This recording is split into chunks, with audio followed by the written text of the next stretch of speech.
It's been really amazing watching the continued growth of the technology, the continued growth of the market, the continued expansion into new applications, all of the Internet of Things developments, and Wi-Fi 6, and most importantly, Wi-Fi 6E. That has been very exciting to see. I think the opening up of the 6 gigahertz band to Wi-Fi is tremendously important.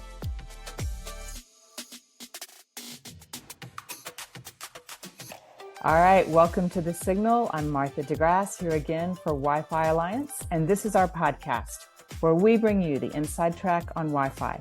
These are meant to be smart conversations with industry leaders, and we definitely have a guest who fits that description today. We are delighted to welcome Greg Ennis. He is the author of the book Beyond Everywhere: How Wi-Fi Became the World's Most Beloved Technology. Greg, welcome to The Signal. Thank you, Martha. It's a real pleasure being here. Yeah, I've been looking forward to this podcast. It is not often on this podcast that we get to talk about international diplomatic intrigue or techno-political conflict, but I understand that these are both themes in your book, and I appreciate the advanced copy of the book. I know it's out everywhere July 18th. But yeah, it's kind of a business history, a technical history, and it looks like it's going to be a great read. So I guess the first thing we should do is sort of explain how you came to be the author of this book, what your role was. I think that along with a couple of other people, you wrote the proposal in 1993 that was adopted as the foundational technology for what ultimately became Wi-Fi, right? That's right. Yeah, that was in 1993. Yeah, so, I retired as VP of Technology of the Wi-Fi Alliance back in 2016. I basically held that position since the very founding of the Wi-Fi Alliance in 1999. My work in wireless LANs actually goes back before that selection of the foundation protocol. I was very involved in some of the early wireless LAN projects in the late 1980s, right at the very beginning, and one in particular that ended up being very crucial to the subsequent development of the Wi-Fi technology was a project that we did for the Chicago Board of Trade and the Chicago Commodities Exchange. That project was actually kicked off by an FBI sting operation on corrupt commodities traders. And as a result of that, there were multiple convictions and indictments of these corrupt traders. But the most important thing that came out of that was that the federal government required the Chicago Board of Trade to replace their manual trading system on the trading floor with a network of wireless trading terminals. So this is back in 1989. So that was a very competitive procurement. There were numerous companies competing for that. And I was involved in a team designing protocols for that system. We ended up winning that procurement, but there were other companies involved in that. And I think a lot of the people who ended up contributing to the development of the Wi-Fi protocols kind of cut their teeth on that program. This was before there was any standard in place. So the project concepts that came out of that, I think, ultimately found their way into Wi-Fi. So that was really my first big entry into wireless LAN protocols. And it was What company were you with when you won that job? It was actually a small development company called Cinerdyne. It was a team of companies. It was Cinerdyne, a company called Agilis, a company called Desktalk, and then Seiko, the Japanese consumer electronics manufacturer, was actually building the actual terminal. But my responsibility as part of that team was to actually design the wireless protocols for that system. And, many of the concepts that got developed in that program ended up finding their way into Wi-Fi. Because as you mentioned earlier, it was in 1993 where, along with two co-authors, we developed the technical protocol proposal that ultimately got adopted within the IEEE 802.11 committee as the foundation for what became the Wi-Fi standard. And were those two co-authors also, had they been part of the CBOE project? Well, one of the companies that was participating, that was a 3-company proposal. It was Symbol Technologies, who I was working for at the time, and then Zircom And then the third company in that proposal was NCR. Zircom, actually, it wasn't Zircom itself, but the people from Zircom who participated in that project, Ken Baiba in particular, he was very instrumental in those early days in the IEEE committee of hashing out what the Wi-Fi protocol would ultimately come to be. So Symbol, Zircom, and NCR were the three companies that, represented by you three people, wrote that initial protocol. That's Symbol right. is now part of Zebra, is that right? That's right. They got bought, I believe, first by Motorola, and then this is traditional in this industry, right? The companies get absorbed into other companies every day, it seems. Right, right. NCR, I think, is still around, but Well, the NCR team, I mean, they went through. They became part of Lucent, and then AT&T, and they went through their own changes of corporate affiliations. yeah.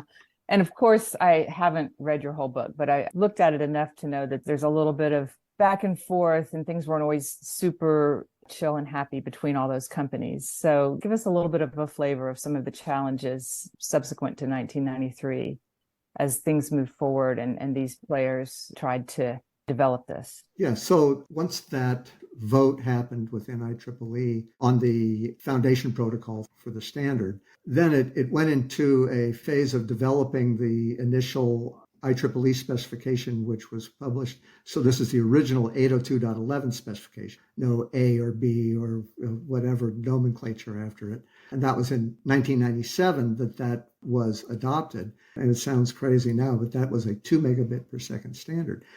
And so all the attention around the time that standard actually got published was focused on getting higher data rates. And there was an effort to create what was called the high rate version of 802.11, which ultimately was 802.11b.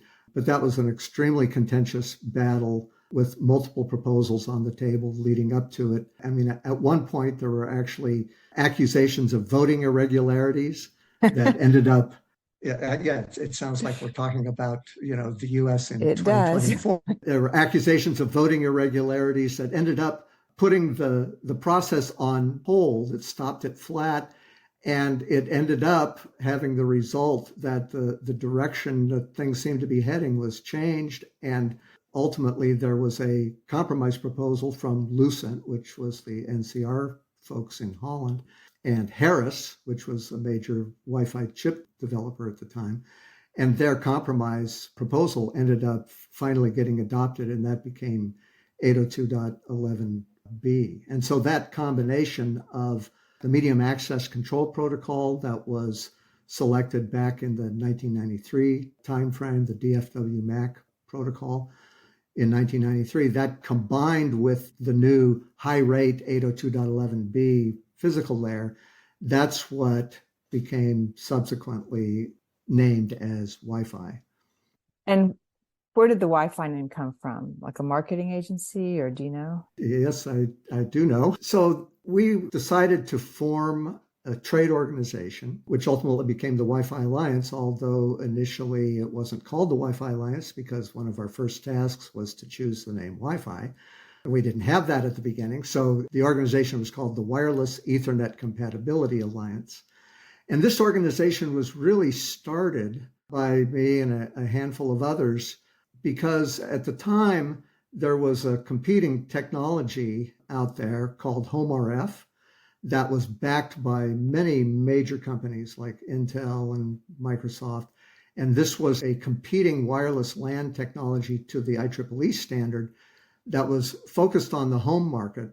And they had a lot of momentum, and it looked like that could end up winning the day. And all of our hopes for an 802.11 standard really being successful were looking dim. And we tried to convince them to adopt parts of the 802 standard and this kind of thing. Ultimately, we decided our best strategy was to form our own organization and to form a bigger, better organization based on what we felt was better technology. And that was really the instigating factor in having us create what became the Wi-Fi Alliance. So that was in 1999. And like I said, the first task was the selection of the name. and we hired a branding company called Interbrand, and we ended up settling on Wi-Fi. And then we launched Wi-Fi along with announcing the formation of this organization and announcing the establishment of an interoperability certification program. We launched that in Atlanta in September of 1999. And that was really the first launch of Wi-Fi. Yeah, that was at a trade show, right? It was at the N+I trade show in Atlanta, the Net World Plus Interop, I guess that was called. So, Yeah. so you must have been there, right? Were you I like was in a booth on a stage? Tell us what that was like. Actually, we set up a press event. We invited analysts and press, saying that we had some major announcements. You know, we were trying to bring, I guess today we'd call them influencers, right? Yep. We're trying to bring in And did they show up? Were they interested? And they did show up. Nice. And so we did a whole presentation, and I batted cleanup in that presentation. You know, we announced what the organization was. We announced the members. Got started by 6 companies. That was Symbol, 3Com, Nokia, Lucent, Aeronet, and why am I? There's one People more got to buy the book if they want to read. That's right. Find out who the 6th one is. Well, I said Lucent and 3Com. Did I say 3Com? Anyway, there's 6 companies, and we announced the new members joining, including Apple. That was a major win for us. And we announced the certification program and the logo. We announced the name and the certification program. You know, it's funny. Since I was the last person to present that day, I can say that I am the first person who ever had the name Wi-Fi on one of his slides, because it was right after we announced the name, and then I talked about our certification program, and I could put Wi-Fi, the logo, and the name on slides. So that was a really Apple fun day. was on board. That's huge, because you already said that Intel and Microsoft were promoting this home RF competitor.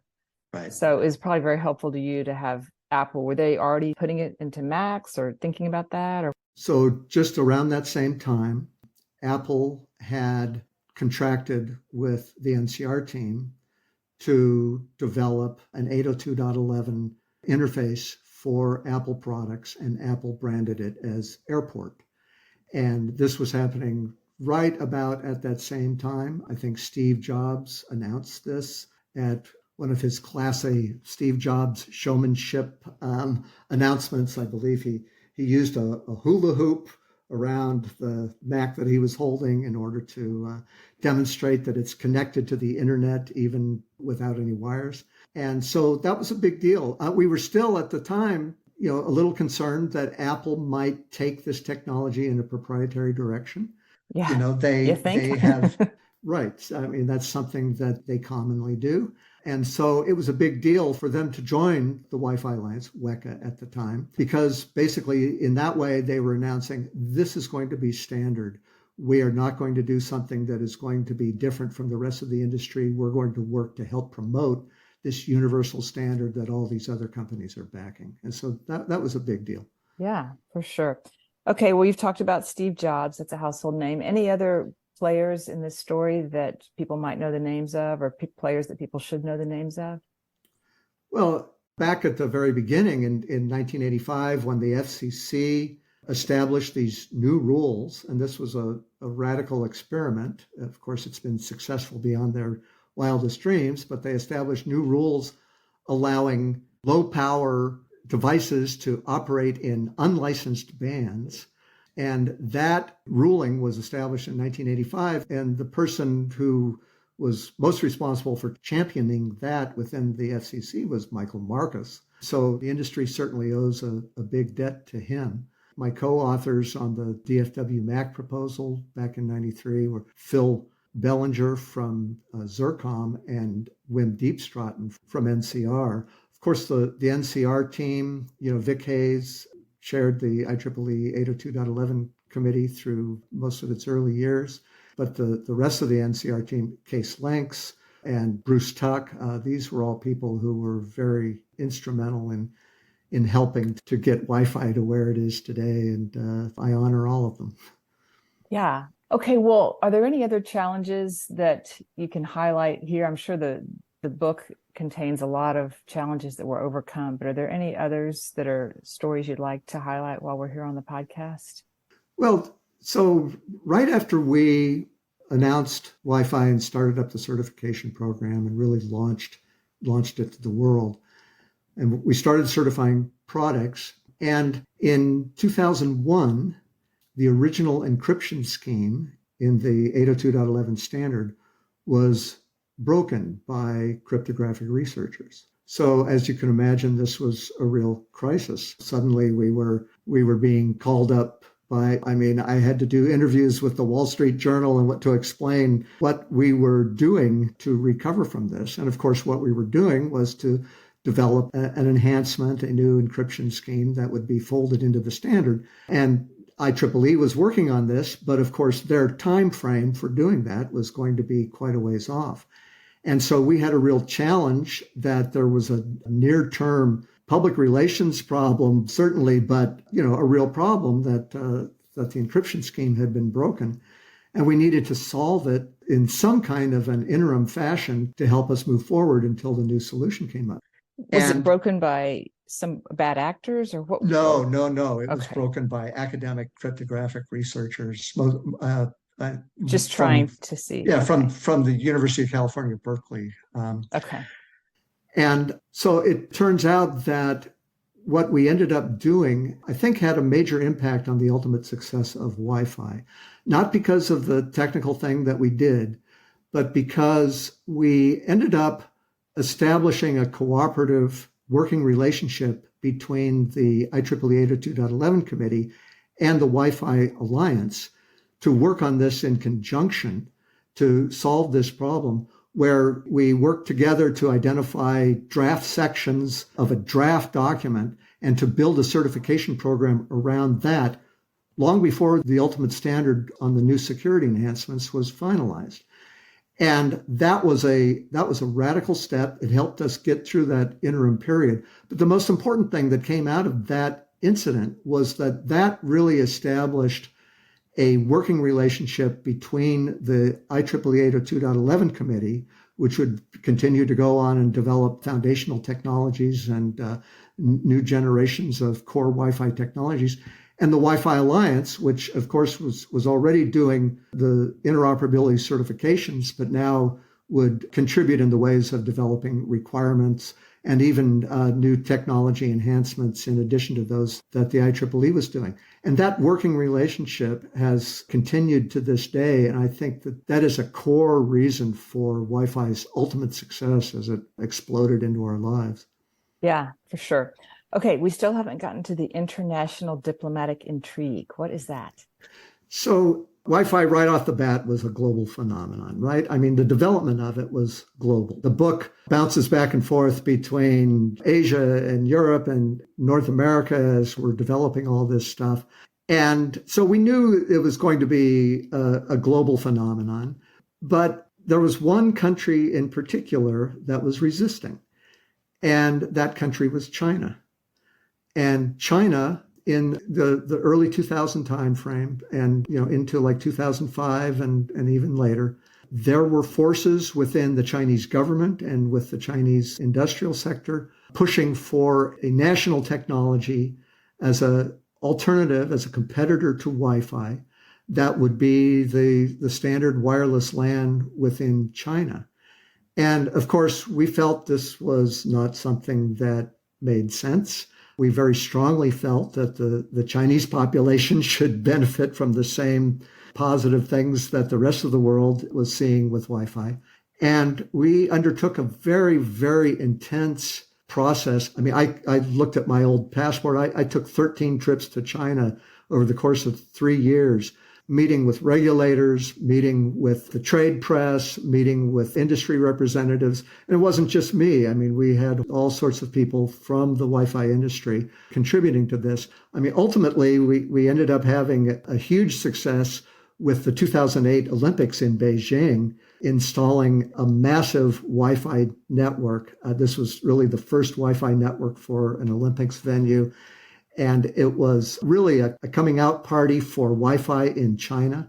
It was tremendously successful, and I think ultimately things progressed as we were hoping. But the diplomatic intrigue, this got tied up in the international trade negotiations involving Colin Powell, the U.S. Secretary of State, and the Vice Premier of China. I mean, they were negotiating about arcane issues of, wireless LAN encryption, along with their discussions about truck tire tariffs and whatever else. There were accusations of restraint of trade. There was the potential this was going to go before the World Trade Organization. And at one point, the Chinese government was disallowing the incorporation of Wi-Fi in any smartphones. And that was a real obstacle even for the iPhone to penetrate China in the early days. What year was that when they were doing that? That was probably 2007, 2008. Oh, okay. So right when I'll have to go back and look in the book. Yeah, no, I'm just wondering, like that would have been right when the iPhone was taking off or starting to. Yeah, that's super interesting. Okay, well, this has been a great taste of what your book has in store. You're obviously an expert on the history of Wi-Fi, but while you're here, we'd like to ask you about the future of Wi-Fi, especially Wi-Fi 7. What are your thoughts about what's next? Sure. So, when I retired as VP of Technology for the Wi-Fi Alliance back in 2016, I said to the board of directors of the Wi-Fi Alliance, I said, well, from now on, I'm going to be cheering you on from the sidelines. It really has been a thrill to be on the sidelines for the past few years. Of course, I've focused on writing a book, but it's been really amazing watching the continued growth of the technology, the continued growth of the market, the continued expansion into new applications, all of the Internet of Things developments, and Wi-Fi 6, and most importantly, Wi-Fi 6E. That has been very exciting to see. I think the opening up of the 6 gigahertz band to Wi-Fi is tremendously important. I'm very happy to see the Wi-Fi Alliance taking a lead in helping to get that established worldwide. And that use of the 6 gigahertz band opens up all sorts of new opportunities for denser environments, higher speeds. And now Wi-Fi 7 is going to just continue that with the ability to support 320 megahertz bands, double the bandwidth of the bands that have been used in Wi-Fi 6. That just increases the speed and throughput potentials, plus the facilities for low latency applications and deterministic applications. Those aspects of Wi-Fi 7 are going to be very important as we get into our new world of augmented reality, like the Apple product that just got introduced. So I've really enjoyed watching all the developments since I retired, and I'm going to enjoy watching them further as we keep going here. Absolutely. Okay, well, your book title appropriately describes Wi-Fi as the world's most beloved technology. When do you think you first became aware that Wi-Fi was sort of a global cultural phenomenon? Yeah, so back in the early 2000s, as we were first starting to introduce it, and products were starting to hit the market, we were very amused to see it develop this reputation of being something that was hip or countercultural. I mean, the word most associated with Wi-Fi was the word free, right? Free Wi-Fi. It was something that you set up yourself. It was your own. You didn't have to deal with the big telecommunication companies. And that was very amusing. And it really caught on even in the early days. And when Wi-Fi started to become like a Jeopardy answer and a crossword puzzle clue, and it was used in dialogues in TV sitcoms. And when it was New Yorker cartoons would come up out about Wi-Fi. This was all, it kind of demonstrated that people love this. This is a real part of their lives. And I think that continues. When I was writing my book, when I was first thinking of the concepts of the book, I would talk to my non-technical friends just to get their feedback on some of the ideas. And the universal reaction that I got from my non-technical friends was that Wi-Fi is something, it's almost something comfortable. It's like a friend.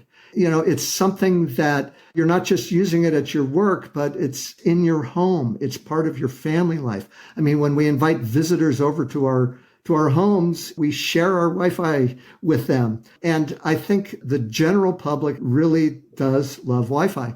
And there was an editorial review for the book that just came up where the reviewer indicated that he described the book as an accessible account of how Wi-Fi became a crucial part of our work, society, and lives.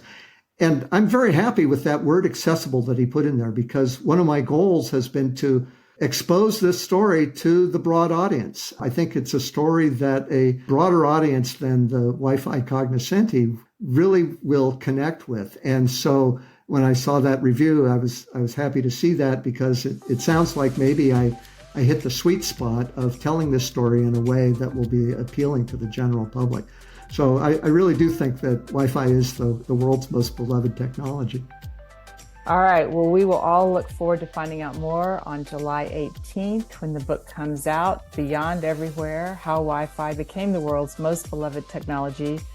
Greg Ennis, formerly of the Wi-Fi Alliance for more than a decade, 16 years? Yeah, it was 16 years, right. All right. Well, thanks for coming back to join us on the podcast. It was great to have you here on The Signal. Okay. Thank you very much, Martha. I enjoyed it. And that is our show. Please don't forget to check the show notes for links to the resources we discussed today, including how to buy Greg's book. And please be sure to follow The Signal on Apple Podcasts, Spotify, Google Podcasts, and Amazon Music. You can get all the latest episodes straight to your device on Wi-Fi. For all things Wi-Fi, check out y-fi.org. That is the Wi-Fi Alliance. I'm Martha DeGrasse. Thank you so much for listening, and please join us next time on The Signal.